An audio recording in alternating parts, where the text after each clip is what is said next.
Welcome to this episode of Liberty Creek.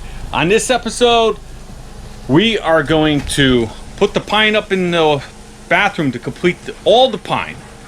And we're going to go ahead and put down some flooring. The flooring is life-proof. Let me show it to you. Life-proof vinyl flooring. I have two friends that use it throughout their house. My buddy says really good stuff. And the only thing you gotta be careful of is gotta watch the edges. The edges will break, and so you gotta be careful. All right, so it's Friday. We got up here. I worked all day. My commute home was an hour and a half, and then I loaded the truck and drove 2.5 hours up here today. Traffic was a nightmare. Jennifer's cooking me up some delicious supper right now. It's late, folks. But I'll tell you what. This is not a cooking episode. But let me show you something. Jen's cooking that up right now. She's going to have a little piece of that. And we're going to make some wraps with it tomorrow. Some steak wraps. These hot dogs. Oh, it's moving. Oh, what is going... Whoa! What's going on here? Oh! It's magic! Anyway, this thing is like, if you're from the New England area, you know what Duchess is. Duchess Restaurant's a chain. It's kind of like McDonald's, Burger King, but it's a lot more... Do it fresh. They do it fresh. That, and then Jen toasts the buns. Look at this. It is so good. It is so good, folks. Okay, anyway. All right, I bought up some pine. Let me show you the pine here. I bought this. This is called utility board. All wood is very expensive right now. That's utility board right there. And I also have my tongue and groove on the bottom. I bought about 5 pieces of utility board. And utility board is really rough cut lumber. A lot of knots. And I take it home. I have a planer. And I plane the pieces down to make them look like really decent pieces. And what I'll do is I'll rip all that down and use it as trim. And I got my tongue and groove on the bottom. And tomorrow I'll hit it hard.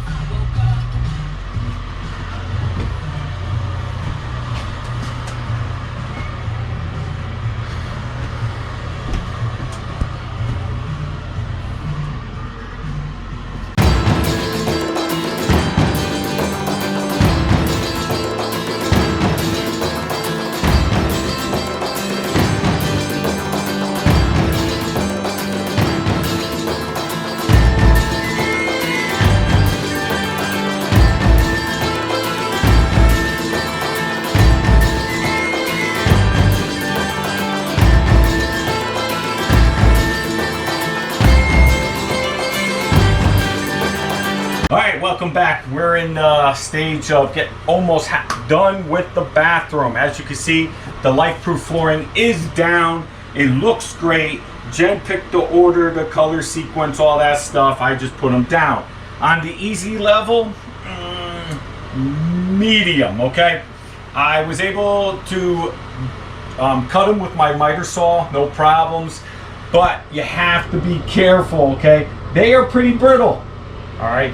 If you get it locked in and you try to unlock it to reposition it, you're done. I ripped off the tongue and groove part, and I ruined about 2 or 3 pieces learning how to install them. I should have watched directions. Okay. I laid down pergo flooring before. You have to leave the 1/4 inch gap. This says you have to leave the 1/4 inch gap around the perimeter. I'm not sure why, because this is vinyl, but I guess it's for like the floors and the ceiling expanding, and because of those summer and winter. But this will need molding. I'm about to rip the piece for right in front of the tub, lay that down, then go into the closet with the leftovers. Right now you can see the transition. I was able to do a pretty good job right in the front, but again, I'll probably need a transition strip. I didn't want to, but I'll get around to it. It's not important. It looks good. It's pretty clean. So, pines on the wall, check. Floors 95% down. We're cleaning up now. We're going to clean up the cabin. It's going to look as good as it did when we got here Friday. But now it's actually going to look better. Now, if you hung out, I'm going to show you where Jen chose to put those lamps that I made. If you saw that episode, if not, I'll post a link. I made these lamps. Check it out. So when I say I made these lamps, go watch the episode. I wanted some night lights. This got a pod light in it. And these are some old lights I had that I initially bought for the cabin. Go watch that episode. Jen put one outside the bathroom. So at night when you come out, you're going to hit this light. It's going to light up this area. And then when you come into the bathroom to do your business, it's dark. We'll come over here. Boom. Right there. And there's the toilet. So it looks good. So let me turn the lights on and I'll show you what we done. So here's a shot of the bathroom now, okay? Now as you can see, the flooring came out pretty good. There's a couple spots, but everywhere came out pretty good. Now this is watertight. The molding, the baseboard, I need to finish that piece. There's a piece over here I didn't finish. You know, I did put the molding over the 2x4 back there. I continued here. Basically, there's a couple, oops, like right here, I wanted to get a little bit tighter, but you know, I started on that side, you know how it goes. But the floor went through, goes into the bath, the closet, and the shower molding came out excellent. I wasn't sure how I was going to do this because there was some issues, but it came out good. I like it. Around the shower up top came out nice.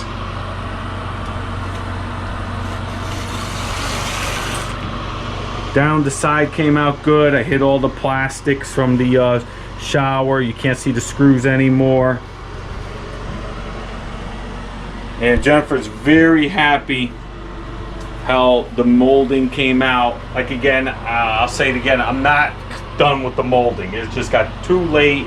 I had to put the saws away, but I still have to do a lot of trim. I got to put a piece here. I got trim in the doors and the floors.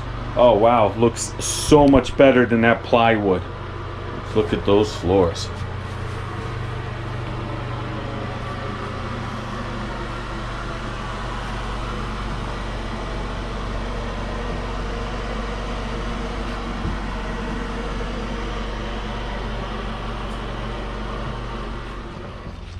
All right, I'm out here now trying to spread some turf builder on the lawn in the yard.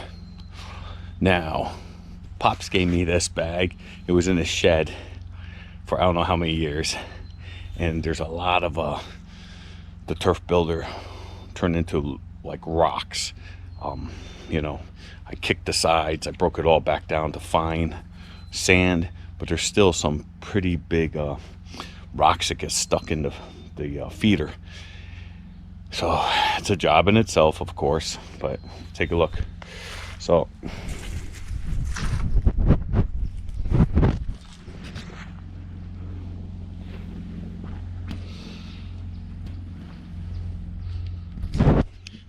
they break up pretty easy. I hit them on the ground, they go into a million pieces, but when they go into the feeder, when I pour the bag in, they clog the bottom of the feeder and they don't spread. Then I end up throwing it.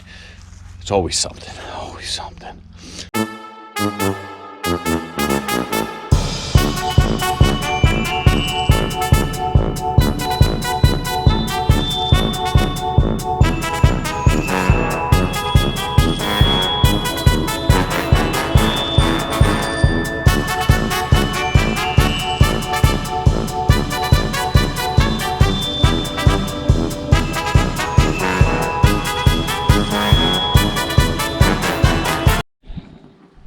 What are you doing out here, sir?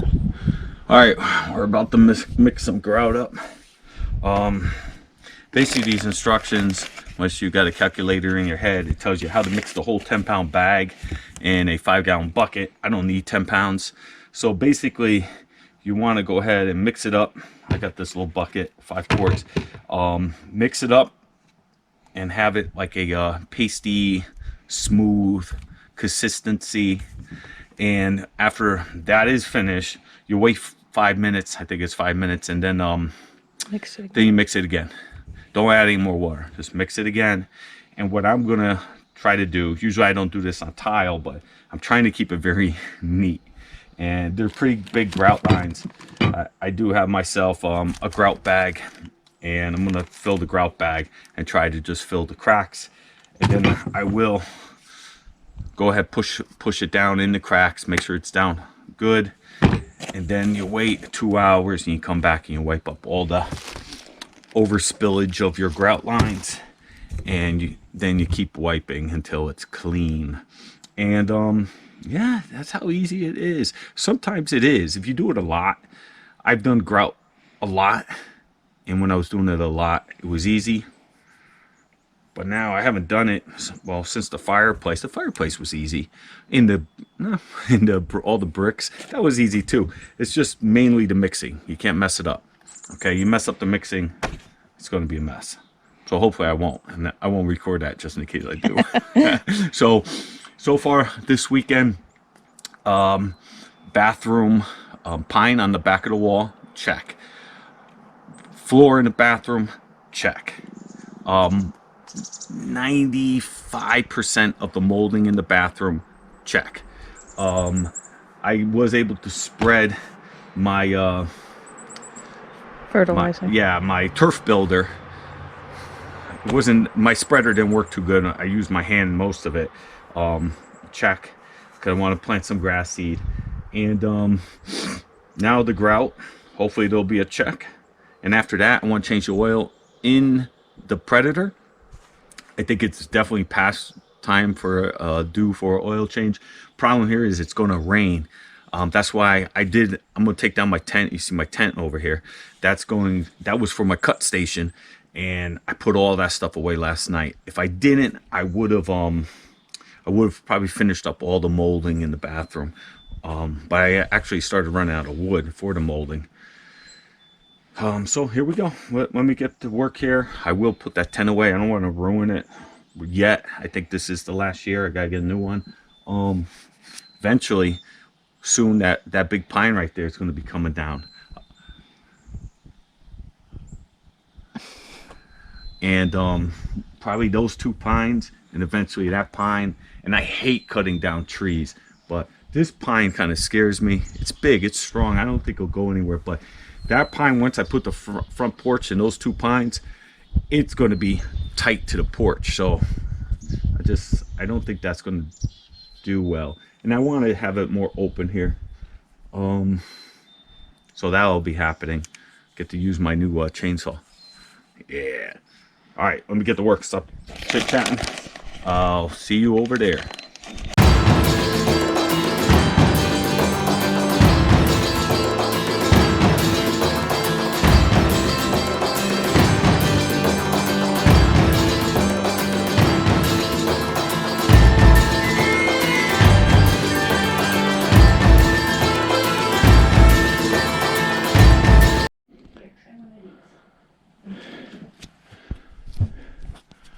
So I got done grouting the tile.